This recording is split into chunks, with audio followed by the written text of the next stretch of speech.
Fala galera, bom dia, boa tarde, boa noite. Então, para a gente concluir de uma vez por todas essa parte de citologia, deixar isso para trás e partir para o conteúdo novo, essa parte de núcleo é o que faltava para gente. Beleza? Então, bora lá. Então, basicamente, o núcleo ele foi descoberto pelo Robert Brown, tá? Que eu falei um pouco sobre ele quando a gente estava falando lá da parte introdutória de histologia, que eu falei um pouco sobre teoria celular e histórico da descoberta da célula, beleza? Isso lá para 1833, tá? Inicialmente, esse Robert Brown ele descreveu o núcleo como sendo tipo a semente da célula. Imaginando o seguinte, o que se era conhecido na época era um mundo macroscópico, né? Então, o que ele tinha de referência ali, quando ele abria um fruto e via algo extremamente denso e concentrado no meio daquele fruto, era a semente. Beleza? Quando analisa-se uma célula e ele vê algo denso, extremamente concentrado no meio da célula, a primeira menção e referência que ele deu foi como se o núcleo fosse a semente da célula. Beleza? É o componente fundamental de todas as células eucarióticas, tá? E exclusiva, e é organelo, estrutura exclusiva de células eucarióticas, beleza? Nenhuma outra célula que não seja eucariótica vai apresentar núcleo, tranquilo? Funciona como centro de controle e armazenamento de informação, centro de controle das atividades da célula e armazenamento de informação como se fosse um arquivo, beleza? De características que são herdáveis ou hereditárias. Beleza? Ele está presente em todas as células eucarióticas, como eu já havia falado para vocês, exceto nas hemácias adultas dos mamíferos. Beleza? Quando a gente fala de hematocitopoese, que eu estou falando de síntese de células do nosso tecido sanguíneo, tá? Existe uma coisa chamada de eritropoese, tá? Que é a síntese de novas hemácias. A hemácia jovem, ela vai apresentar núcleo e ela não apresenta aquele formato padrão tradicional que a gente conhece das hemácias. Mas à medida que essa hemácia vai terminando, vai concluindo a sua síntese, o seu desenvolvimento, né, e vai se tornando uma hemácia adulta, essa hemácia adulta assume aquela forma discoide bicôncava, sem núcleo, beleza? Isso torna o transporte de gases mais eficiente, beleza? Então, bora lá. A primeira coisa que a gente vai analisar é a constância e número dos núcleos. Por quê? Beleza, a gente está analisando, obviamente, células eucarióticas, tá? Porque são células que possuem núcleo. Mas todas as células eucarióticas possuem o mesmo formato de núcleo, o mesmo número de núcleo, a mesma posição do núcleo e assim por diante. Então, é isso que a gente vai analisar agora. Quando a gente fala de constância e número, tá? Você pode perceber que a grande maioria das células apresenta somente um único núcleo. Tá? Mas ainda assim existem células que apresentam mais de um núcleo e células que não apresentam núcleo, igual eu acabei de falar para vocês das hemácias adultas dos mamíferos. Tá? Mas aquelas células que apresentam mais de um núcleo, temos aqui na imagem, ó, essa imagem do meio, é célula do tecido muscular, beleza?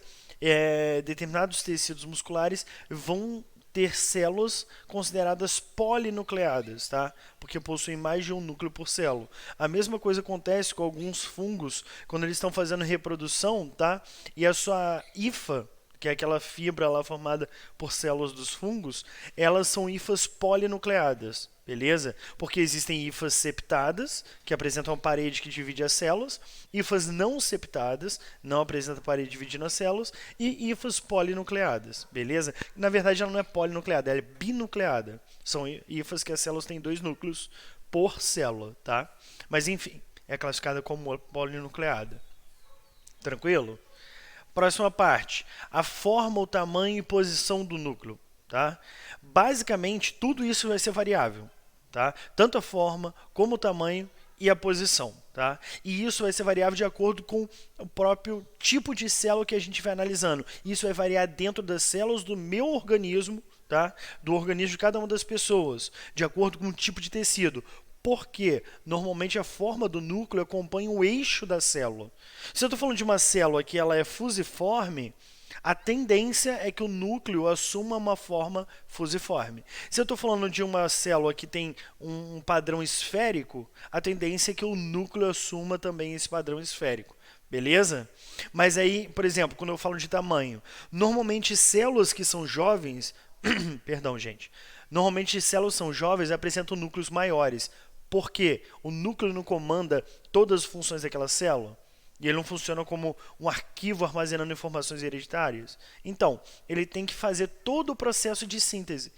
Ele vai produzir toda a parte de RNA mensageiro, RNA ribossômico e RNA transportador, para que essas sínteses todas deem origem a todas as estruturas e componentes necessários para que essa célula conclua o seu desenvolvimento. Então, células jovens apresentam normalmente núcleos maiores, beleza? A posição desse núcleo dentro da célula, ele vai variar de acordo com o tipo de célula da seguinte maneira. Se eu estou falando de uma célula animal, por exemplo, sei lá, um neurônio. O corpo celular, que é a região do neurônio onde se encontra o núcleo, esse núcleo vai ser um núcleo normalmente esférico, tá? E central na célula, nesse corpo celular. Se eu estou falando de um adipócito, o adipócito, que é uma célula tecido adiposo, ele tem um vacúolo que ele armazena gordura, que ele armazena lipídio. Então, esse vacúolo vai ocupar boa parte do volume citoplasmático. Então, ele vai empurrar o núcleo para a periferia do adipócito. Da mesma forma, isso você enxerga em uma célula vegetal. Tá?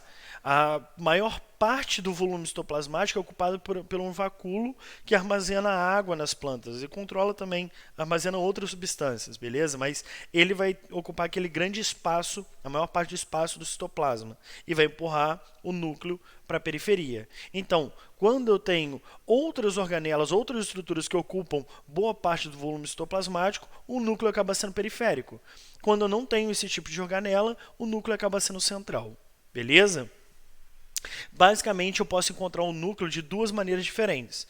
Na primeira forma, eu encontro o núcleo em divisão, ou seja, esse núcleo está sendo desfeito para que ocorra a divisão. E na segunda forma, eu encontro o núcleo em repouso, tá?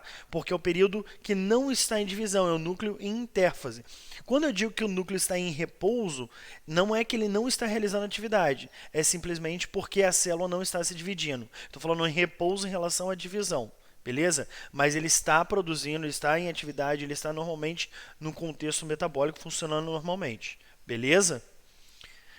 Então, o núcleo interfásico, tá?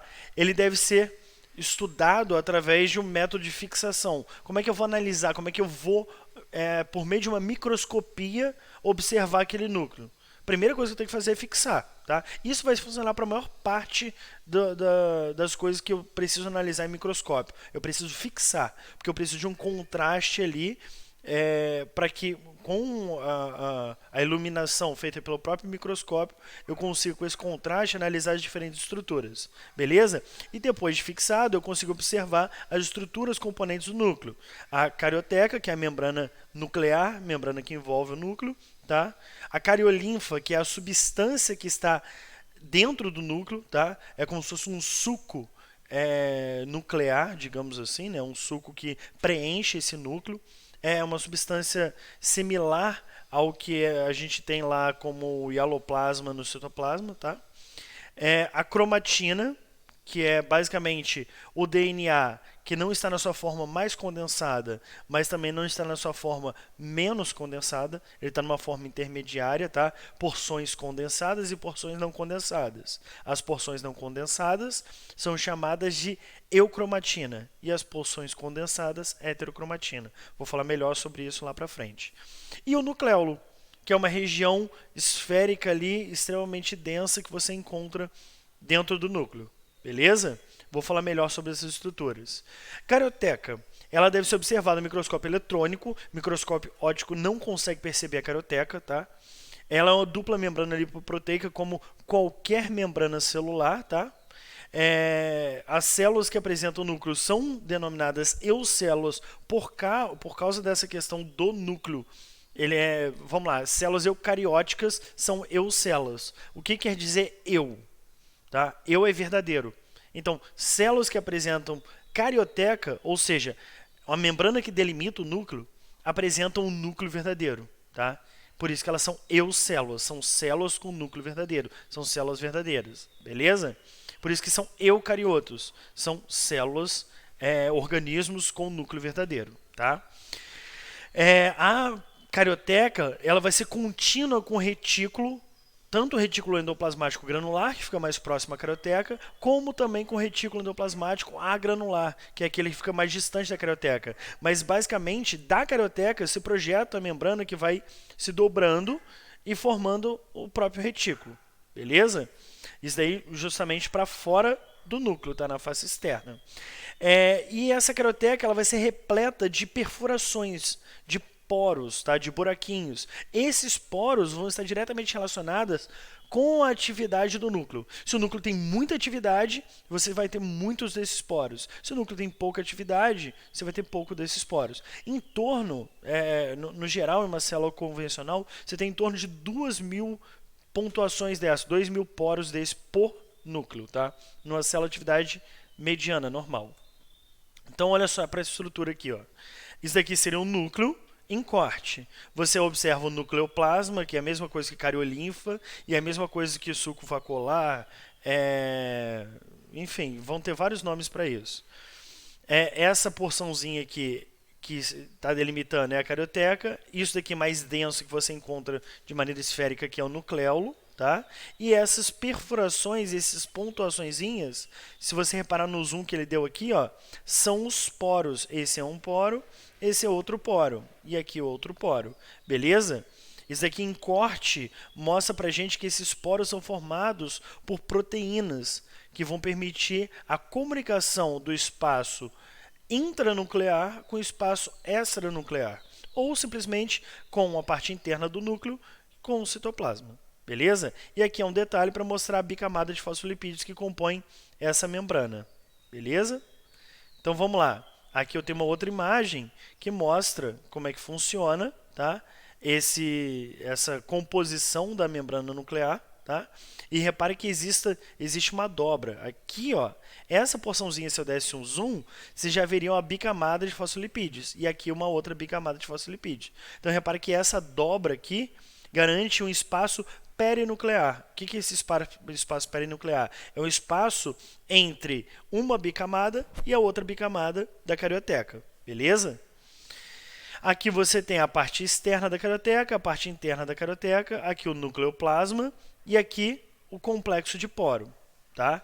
Esse complexo de poro, basicamente, vão ser proteínas que vão atravessar essa membrana, permitindo a comunicação de dentro do núcleo com a parte do citoplasma. Beleza? E eles vão regular o trânsito de moléculas que não tem, são moléculas grandes, elas não têm como passar por entre os fosfolipídios aqui da carioteca. Tá? Por exemplo, quando você fala de RNA, quando você fala de nucleotídeo, quando você fala de proteína, tudo isso que precisa entrar ou sair do núcleo vai passar por esse complexo de poro. Beleza? Ele funciona como se fosse uma válvula regulando a entrada e saída de substâncias do núcleo. Tranquilo? Cariolinfa também é chamado de suco celular, tá? Ou suco vacuolar, na verdade. Carioplasma, nucleoplasma, enfim, não importa o termo aí, desde que você entenda que essa é a substância que está preenchendo o núcleo, tá? É um sistema coloidal. O que vem a ser isso? É a mesma ideia que eu falei do hialoplasma. Você tem uma fase dispersante, que seria basicamente o solvente, e uma fase dispersa, que seria basicamente o soluto, tá? Basicamente, água, nucleotídeos e proteínas vão estar compondo isso que eu chamo de cariolinfa. Beleza? Apresenta pequenos grãos entre os espaços cromossômicos. O que isso quer dizer? São acúmulos de proteínas, são acúmulos de nucleotídeos que vão servir para a síntese de determinadas coisas. O próprio RNA ribossômico, ele também vai estar presente nessa região aí da cariolinfa, dentro do núcleo. Ele está mais associado à região do nucleolo, a gente vai ver isso melhor, mas ele também está presente. Beleza? A cromatina, tá? É basicamente um filamento de DNA que ele vai estar parcialmente embolado, emaranhado e parcialmente não embolado, emaranhado. Tá? A porção que está emaranhada vai estar associada com proteínas que garantem novelamento ou condensação dele, e a parte não emaranhada vai estar numa fase como se fosse ativa, digamos assim, porque a parte que não está embolada, não está emaranhada, ela consegue sintetizar RNAs mensageiros e, portanto, ela consegue traduzir proteínas a partir disso. A fase que está toda emboladinha, toda emaranhadinha, tá? Ela não consegue fazer isso daí. Tá? Basicamente, a localização dessa cromatina vai ser nas regiões ali internas, na face interna da carioteca. Tá? Ali está na face externa da carioteca através da lâmina nuclear, mas na realidade ela está no que a gente chama. Imagina que isso aqui seja a carioteca. Tá? Ela está grudada nessa regiãozinha aqui, ó, tá? Da face interna da carioteca. Beleza? É porque existem fibras que vão ajudar nesse processo de adesão. Quando a carioteca ela é desfeita durante o processo de divisão celular, é justamente o momento em que essas cromatinas estão se condensando para formar os cromossomos. Aí existe um desligamento dessas fibras que mantém essa cromatina aderida à carioteca. Beleza? Esses filamentos são formados por DNAs associados a proteínas, igual eu estava falando. As proteínas são basicamente dois tipos, tá? Mas a mais importante, aquela que você não pode esquecer de forma alguma, são as histonas, tá? Essas histonas vão ser proteínas assim que vão funcionar como se fosse um carretel. Imagina carretel de linha. O filamento de DNA vai se enrolando ao redor dessas histonas e vai formando estruturas cada vez mais condensadas, beleza? Essa histona com um filamento de DNA enrolado é chamado de nucleossomos, beleza? E existe ainda proteínas chamadas de proteínas ácidas, tá? Que vão regular a atividade das enzimas associadas à síntese do DNA, a síntese do RNA, que são chamados de DNA polimerase, RNA polimerase, atividade de duplicação, replicação, enfim. Beleza? Então, repara nessa imagem aqui, ó. Aqui eu tenho a dupla hélice de DNA, tá? É a estrutura dupla hélice. Essa dupla hélice vem aqui e se enrola ao redor de uma histona. Beleza? Quando ela se enrolou aqui ao redor da histona, formou pra gente o que a gente chama de nucleossomo. Tá? Esse nucleossomo vai se agregar a outros nucleossomos. E de agregação em agregação de nucleossomos, forma uma estrutura chamada de solenoide. Essa estrutura de solenoide é como se fosse um... imagina uma... Eu não sei se vocês já viram esse negócio, mas tem umas borrachas que são tipo lapiseira borracha. Você vai apertando aqui e vai descendo aquele cilindro de borracha que tem certa flexibilidade. Então, as estruturas solenoides são como se fossem isso. Aquele bastãozinho de borrachazinho assim, ó, ele tem certa flexibilidade, mas ele tem certa rigidez também. Beleza? E ele vai ser o componente que, quando terminar a condensação, vai dar origem ao que a gente conhece como cromossomo, que é a estrutura mais condensada do DNA. É a forma mais condensada que a gente enxerga o DNA. Então, numa fibra de cromatina podemos distinguir a heterocromatina eucromatina e heterocromatina. Aqui, ó, repara nessa imagem. Essa parte não condensada, essa parte não espiralizada, essa parte completamente lisinha, eu chamo de eucromatina, porque é o filamento que é funcional, que consegue ter atividade de expressão de genes. Tá? Imagina o seguinte, eu tenho uma folha de papel e essa folha de papel está lisinha e eu tenho várias coisas escritas nela. Eu consigo ler tranquilamente essa folha de papel. Porque ela está lisa, eu pego a folha de papel e leio tranquilamente. Se eu pego uma folha de papel, tipo, peguei um jornal, estou lendo o jornal, ele está lisinho, ele está aberto assim, dá para ler tranquilamente. Eu pego o jornal e amasso todo ele, formo uma bola com esse jornal. Eu não vou conseguir mais ler. Por quê?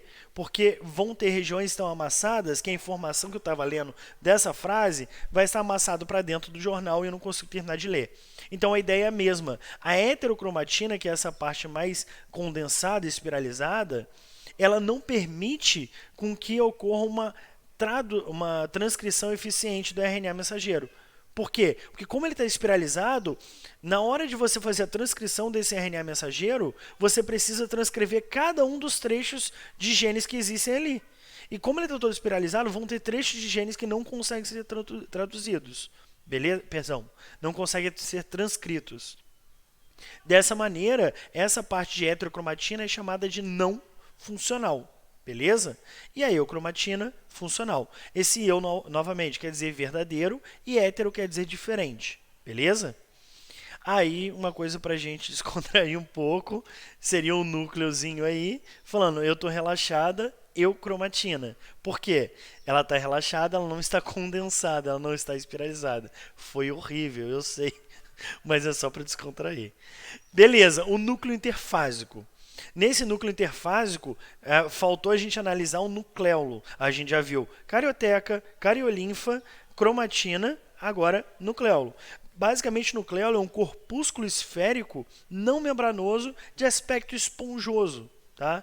O que eu estou querendo dizer? Não existe uma delimitação membranosa do nucleolo. Tá? Ele não é delimitado por membrana, ele está dentro do núcleo. Ele é um corpúsculo esférico. O que é isso? É uma região esférica. Tá? E é uma região que, ao olhar pelo microscópio, você vê uma região extremamente densa, beleza? O aspecto esponjoso é aquele aspecto de... Imagina você vê uma foto de uma coisa, e você imagina que essa coisa, se for mergulhada em água, ela vai absorver água. É essa a ideia, tá? Esse nucleolo tem um aspecto esponjoso por conta disso, tá? E ele está associado a RNA ribossômico e proteína. Lembra que eu falei para você? Você também encontra lá na cariolinfa RNA ribossômico. Por quê? Esses RNAs ribossômicos e essas proteínas, lá no nucleolo, eles vão interagir e vão formar para a gente o que a gente conhece como subunidades ribossômicas. Os ribossomos são formados por duas subunidades, uma subunidade menor e uma subunidade maior. Basicamente, o nucleolo é a organela, na verdade não é organela, é organoide, tá? Mas é a estrutura lá do núcleo responsável pela síntese das subunidades ribossômicas. Beleza? Onde o ribossomo é fabricado? Nucleolo. Qual é a composição do ribossomo? Que eu já falei isso para vocês. RNA ribossômico e proteína. Beleza? Ele é formado por duas subunidades. Nicolas, o nucleolo ele produz o ribossomo e manda o ribossomo para fora? Na verdade, ele produz as subunidades. Essas subunidades são mandadas para fora para o citoplasma e elas se unem lá fora no citoplasma. Beleza? Daí mais uma importância da gente ter o complexo de poro, permitindo tanto a entrada de proteínas, que são sintetizadas no citoplasma e entram no núcleo, como o RNA ribossômico, tá? A saída dessas subunidades, entrada de proteína, entrada de nucleotídeo, saída de RNA mensageiro e tudo isso. Isso é o trânsito dessas macromoléculas que não conseguiria passar pela membrana do núcleo, e tem que passar por esse complexo de poro. Tranquilo? Agora a gente vai analisar um pouco dos cromossomos, tá? São fibras de cromatina condensada, como eu já falei para vocês, e basicamente a gente só encontra cromossomos durante o processo de divisão celular, tá? Qualquer outro momento que você analise a célula, independente do momento que seja, você encontra cromatina. O único momento que você encontra os cromossomos é quando essa célula está em divisão celular. Tanto é que, quando a gente fala de mitose e meiose, a gente fala que a metáfase é a melhor fase da divisão celular para estudar os cromossomos, porque eles estão mais compactados e mais individualizados. É a forma de maior condensação do material genético. Beleza? Aí a gente tem um esquema mostrando isso. Ó. Aqui, a dupla fita, tá? Em formato de hélice, né? Helicoidal ou dupla hélice, enfim. Aí vem aqui, começa a se enrolar nas estonas, tá? Esse em vermelhinho seria as estonas, e forma o que a gente conhece como nucleossoma, que a gente viu até então, beleza? Esses nucleossomas começam a se unir, tá? Formando regiões mais condensadas e regiões menos condensadas. Regiões mais condensadas, heterocromatina, regiões menos condensadas, eucromatina. Beleza? Então, essa estrutura aqui, formada por estonas e a fita de DNA, a gente chama de cromatina. Essa cromatina começa a se condensar mais, formando uma estrutura de solenoide. Isso aqui seria a estrutura de solenoide. Aí depois a estrutura de solenoide vai se condensando cada vez mais até formar aqui o cromossoma. Beleza? Esse é um cromossomo. Se você reparar aqui, ó, isso daqui isso aqui é uma microscopia. É uma foto verdadeira tirada de microscópio dos cromossomos. E aqui ele deu tipo um zoom desse cromossomo aqui e fez o esquema de como seria esse cromossomo. Beleza? Então vamos lá, o aspecto citológico dos cromossomos. O que isso quer dizer? Qual é o aspecto, digamos, a morfologia dos cromossomos, tá? Durante a intérfase, ocorre a duplicação das fibras de cromatina. O que eu estou querendo dizer com isso? Eu tenho o núcleo interfásico, esse núcleo interfásico, a célula inteira está em intérfase, né, mas esse núcleo interfásico vai ser desfeito no momento da prófase. Tá? Quando a célula sair da intérfase e passar para a prófase, ou seja, começou a mitose ou a meiose, Tá? Nessa prófase, a carioteca é desfeita, o nucleolo é desfeito, deixa de existir núcleo. Então, antes de acontecer essa desaparecimento da carioteca e do nucleolo, ou seja, o desaparecimento do núcleo, essas fibras de DNA, perdão, essas fitas de DNA vão se duplicar. Tá? Como eu encontro no período interfásico o DNA na forma de cromatina, eu tenho uma cromatina. Basicamente, pensa comigo o seguinte: uma molécula de DNA corresponde a um filamento de cromatina. Ponto. Eu tenho 46 moléculas de DNA dentro do núcleo das minhas células somáticas. Eu tenho 46 filamentos de cromatina. Beleza? Então, esse filamento de cromatina vai começar a se duplicar. Ele vai se copiar. Então, eu tenho um filamento de cromatina, ou seja, eu tenho uma molécula de DNA, eu tenho um segundo filamento de cromatina, tenho uma segunda molécula de DNA, tenho um terceiro, e assim vai até o 46º filamento de cromatina ou 46º molécula de DNA. Todas essas serão duplicadas. Então, eu vou ter ao total, depois dessa duplicação de 46 filamentos de cromatina, eu vou ter 92 filamentos de cromatina. Eu vou ter 92 moléculas de DNA, beleza? 92 moléculas de DNA. E ele vai se organizar dessa maneira. Vai ter uma região que vai unir esses filamentos de cromatinas que são idênticos. Porque olha só, isso aqui é uma molécula de DNA, um filamento de cromatina, que se duplicou e formou outro filamento de cromatina, outra molécula de DNA idêntica. Elas vão permanecer unidas por uma região. Tá? Sempre esses filamentos de cromatina ou filamentos de DNA que são idênticos, eles permanecem unidos pela região chamada de centrômero. Beleza?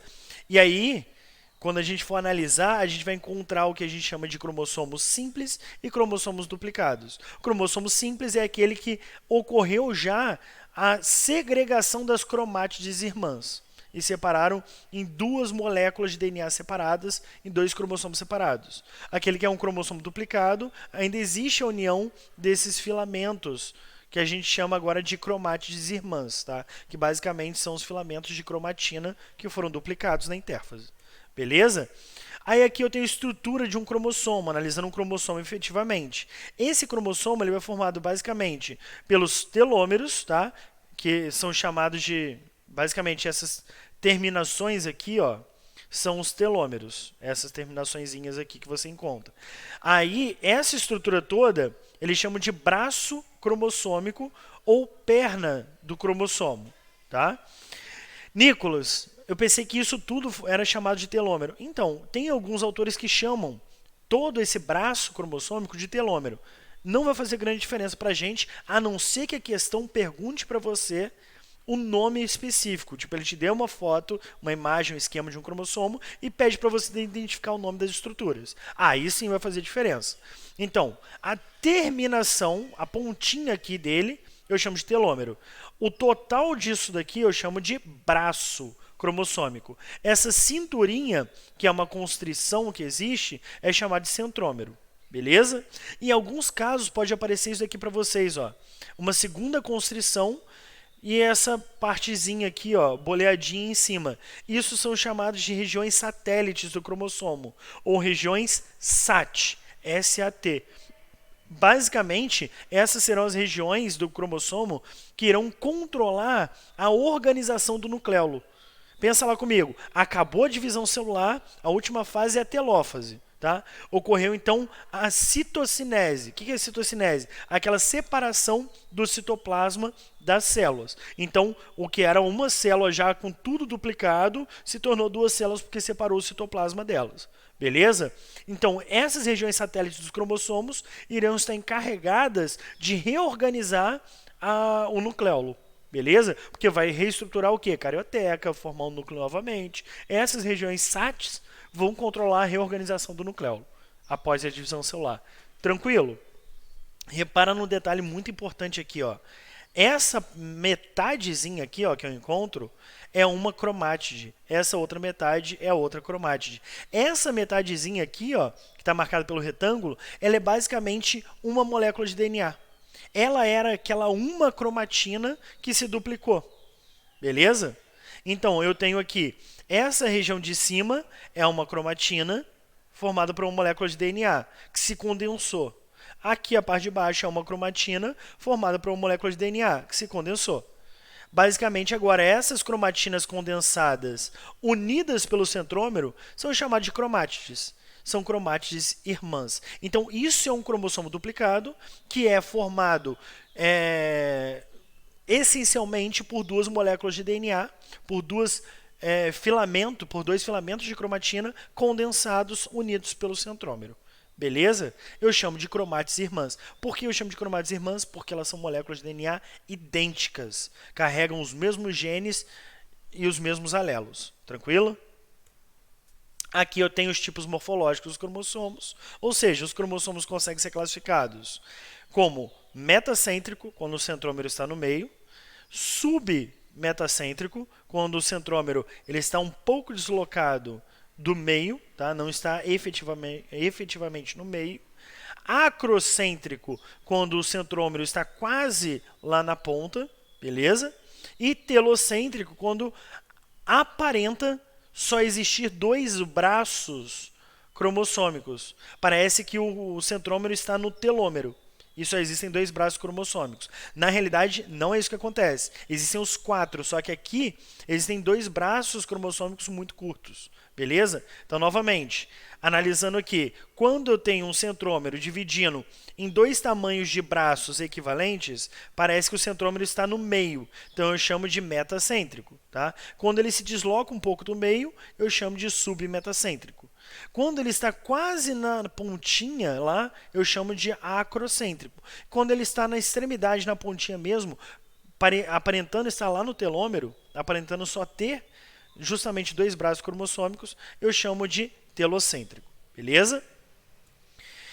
E em relação à ploidia dos núcleos, ou das células como um todo, basicamente as células podem ser haploides, diploides, triploides, tetraploides, pentaploides, e assim vai. Tá? O que é essa ploidia? Eu estou analisando o conjunto de cromossômico presente dentro daquela célula. Então, repara, eu tenho tipos cromossômicos. Esse daqui, submetacêntrico, submetacêntrico. Acrocêntrico, acrocêntrico. O que eu estou vendo? Estou vendo dois cromossomos iguais aqui, dois cromossomos iguais. Basicamente, isso mostra para mim que eu tenho 4 cromossomos nessa célula, sendo 2 pares de cromossomo. Como assim? Eu tenho esses cromossomos aqui, que são submetacêntricos, formam um par. Esses dois cromossomos aqui, acrocêntricos, formam outro par. É basicamente como se esse fosse paterno e esse materno. Esse paterno e esse materno.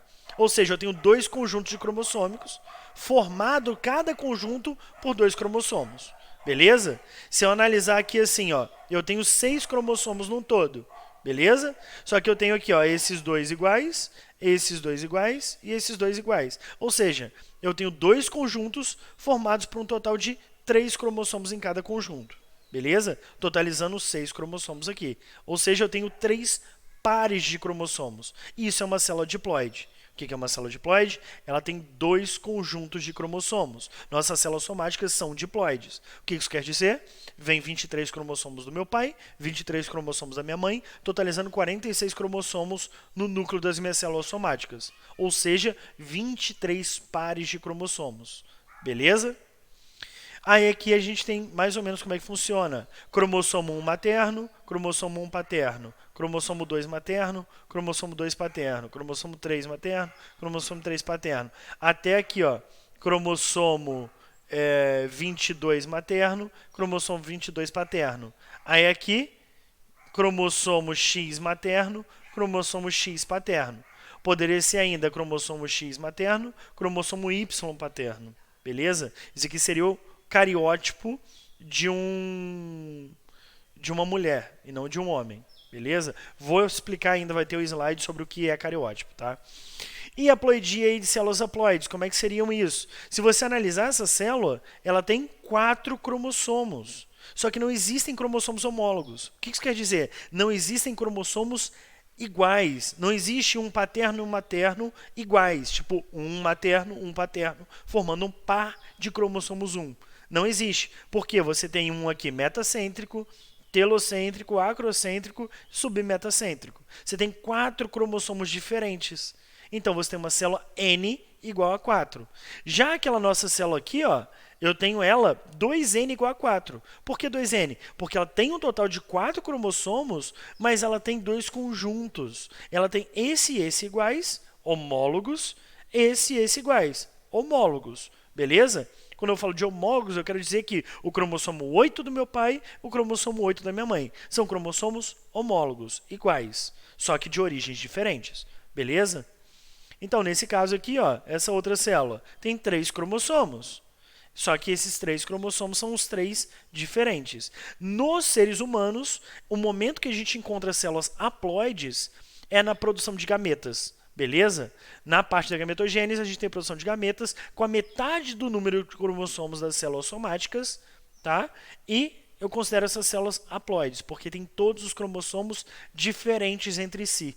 Não apresentam cromossomos homólogos. Tranquilo? Vocês vão ver também lá, quando a gente estiver falando de meiose, que existem 3 tipos de meiose diferentes. Nos humanos, nos animais em geral, a meiose é gamética. O que isso quer dizer? A célula haploide é produzida para a formação do gameta. Tá? É uma meiose final. Em plantas, por exemplo, e alguns tipos de fungos e algas, a meiose ela é uma meiose intermediária, é uma meiose espórica. Ocorre a partir da formação do esporófito, tá? Que é uma estrutura diploide, beleza? Que vai produzir esporos haploides. Isso ocorre entre as formas adultas, gametofítica e esporofítica. Ocorre na realidade da fase esporofítica para a fase gametofítica. E existem ainda algas, por exemplo, que são algas haploides quando adultas. E a meiose ocorre no zigoto. O zigoto é diploide, ele sofre meiose para a formação das algas haploides, tá? Aí a meiose é inicial, beleza? Ou zigótica. Meiose inicial zigótica é a meiose que ocorre a partir do zigoto. Meiose intermediária ou espórica é a meiose que ocorre no meio do ciclo de vida para a formação de esporos. E meiose final ou gamética é a meiose que ocorre no final do ciclo de vida para a formação de gametas. Show de bola, então. E aí, voltando àquela ideia do cariótipo, que eu falei que a gente ia trabalhar também. Galera, relaxa, tá terminando, beleza? Cariótipo, o que vem a ser isso? É o conjunto de características cromossômicas, como, por exemplo, o tamanho, a forma, o número, a organização e a morfologia desses cromossomos. Isso dá uma identidade da célula. Como assim uma identidade da célula? Eu consigo diferenciar uma célula animal de uma célula vegetal de acordo com o cariótipo. Ou mesmo, dentro dos animais, eu consigo, por exemplo, dentro dos humanos, diferenciar o cariótipo de uma pessoa que não apresenta síndrome de Down de uma pessoa que apresenta síndrome de Down. Por quê? Síndrome de Down é uma alteração cromossômica. A pessoa tem um cromossomo a mais, tá? Então isso altera o cariótipo. Beleza? Basicamente, o número cromossômico de uma determinada espécie é constante, mas não é exclusivo. O que isso quer dizer? Se você olhar aqui, por exemplo, nós humanos temos 46 cromossomos, tá? Ratos e coelhos têm 44 cromossomos. Tá? São espécies diferentes, mas têm o mesmo número cromossômico. E uma outra coisa extremamente importante também, o número cromossômico não está relacionado com a complexidade do ser vivo. Tá? Do tipo assim, nós temos 46 e somos extremamente complexos. Como que, por exemplo, uma carpa, que é um peixe, uma borboleta, que é um inseto, ou uma samambaia, que é uma planta, tem mais cromossomos que a gente e são organismos mais simples. Não tem nenhuma relação com complexidade, com capacidade de raciocínio, com inteligência, com nada disso, beleza? O que está relacionado com isso tudo são os genes e não o número cromossômico, beleza? Nicolas, eu tenho que saber o número de cromossômico das espécies? Óbvio que não, somente da espécie humana, beleza? E aí eu tenho o cariótipo. Eu tenho um cariótipo aqui, ó, feminino e um cariótipo masculino. Como é que eu vou enxergar isso? Aqui um par de cromossomos 1, sendo um cromossomo paterno e um materno, um par de cromossomos 2, um paterno, materno, e assim vai até o par de cromossomos 23, que por convenção a gente chama de par sexual, é o último par de cromossomos. Eu tenho um paterno e um materno. Nesse caso, XX, tanto a mãe quanto o pai doaram o cromossomo X. É um cariótipo feminino. Tá? E aqui nesse caso é um cariótipo masculino, porque aqui no par sexual, que é o último par, eu tenho cromossomo X e cromossomo Y. Sempre vai ser o pai que vai doar o cromossomo Y. beleza? Não tem como mãe doar cromossomo Y. Então, quem determina o sexo biológico da criança, do bebê, é o pai, beleza? Óbvio que não intencionalmente, não premeditadamente, é algo ao acaso, beleza? Aí, por exemplo, se você tivesse aqui esse cromossomo 21, se você tivesse mais um cromossomo aqui, eu teria o que eu chamo de uma trissomia do 21. Eu teria um indivíduo com síndrome de Down. Beleza? Trissomia do 18. Se tivesse mais um cromossomo, cadê o 18? Aqui no 18, eu teria síndrome de Edwards. É uma outra alteração cromossômica, tá? E, para fechar tudo aí pra gente, o que é o genoma? O genoma basicamente é o conjunto haploide de cromossomos que vão estar presentes nos nossos gametas. Em outras palavras, o conjunto de todos os cromossomos diferentes de uma determinada espécie. Por exemplo, você tem uma espécie, voltando lá nos cromossomos das espécies. Samambaia, ela é 2N, ou seja, ela quer dizer que ela é 2N igual a 1.200 cromossomos, tá? Então, ela, na verdade, ela vai ter 600 cromossomos diferentes. Tá? 1.200, a gente está falando dos dois conjuntos. Ela tem dois conjuntos com 600, que totaliza 1.200. Quer dizer que o cariótipo não, o genoma da samambaia é composto por 600 cromossomos diferentes. O genótipo humano é composto por 23 cromossomos diferentes. Ou seja, o que é o genótipo? É o conjunto de todos os cromossomos diferentes de uma determinada espécie. Beleza? Então, esse genoma ele vai variar de espécie para espécie. Eu acho que eu falei genótipo, tá? Perdão aí se eu falei genótipo. Estou querendo dizer genoma. O que é o genoma? É o conjunto de todos os cromossomos diferentes, de todos os genes diferentes de uma determinada espécie. Então, quanto maior o número de cromossomos, quanto maior o número de genes diferentes essa espécie tiver, maior vai ser o seu genoma. Tá? É como se o genoma fosse um pool gênico. Tá? Não é esse o termo adequado, pool gênico é outra coisa que a gente vai ver que funciona para população, é diferente. Mas imagina o total de cromossomos diferentes, o total de genes diferentes de uma determinada espécie. Isso daí é o seu genoma. Então, se não existe um gene X para a espécie humana, esse gene não faz parte do genoma humano. Beleza? Então, quando o pessoal vira e fala assim, ocorreu uma alteração do genoma humano, por isso que essa pessoa saiu diferente. Não, tá errado, tá? O genoma humano é o mesmo para cada um dos indivíduos, tá? Para cada um dos seres vivos, para cada um dos seres humanos. Beleza?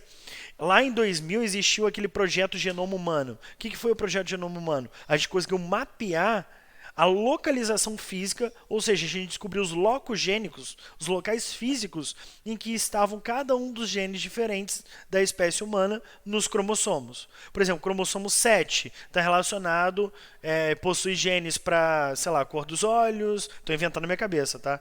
Para formato da orelha, para, sei lá, covinha no queixo e assim por diante. Ele mapeou todos os genes em cada um dos seus locais. É basicamente, imagina como se fosse um prédio. Tá? Eu sei que no 302 quem vive é João. No 504 quem vive é a Rafaela. No 101 quem vive é o seu Mário. Então você identificou o quê? A localização física de todos os genes dos cromossomos da espécie humana.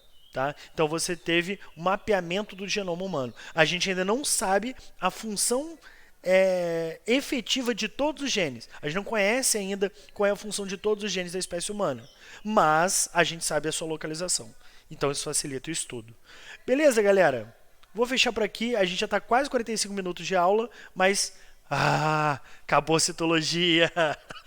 Valeu, galera. Um grande abraço aí para vocês e bons estudos.